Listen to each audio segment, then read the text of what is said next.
Les femmes de la Bible. Déborah, Esther, et Sarah. Déborah était une prophétesse et la seule femme juge dans l'histoire d'Israël.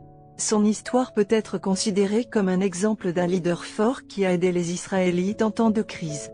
Déborah était une dirigeante sage et respectée qui a pu rallier les Israélites pour vaincre leurs ennemis. Elle a également donné des conseils à Barak, un chef militaire, qui a conduit Israël à une victoire décisive sur l'armée cananéenne. Elle est considérée comme un symbole de courage et de sagesse, et un leader qui a aidé les Israélites à retrouver leur liberté. Esther était une juive devenue reine de Perse grâce à une série d'événements orchestrés par son cousin Mardochée.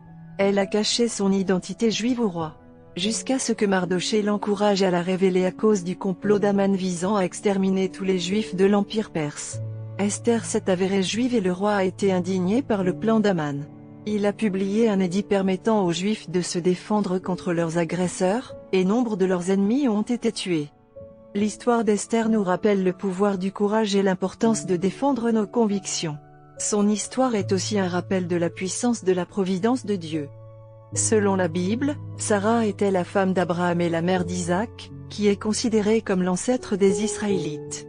Sarah et Abraham sont restés sans enfants pendant de nombreuses années, mais Dieu a promis qu'ils auraient un fils, et Sarah a donné naissance à Isaac à l'âge de 90 ans. Sarah est rappelée dans la Bible comme une mère et une épouse, et considérée comme l'une des matriarches des Israélites. Sarah est également considérée comme un symbole de foi et d'obéissance, et son histoire rappelle la puissance de la promesse de Dieu et l'importance de la famille.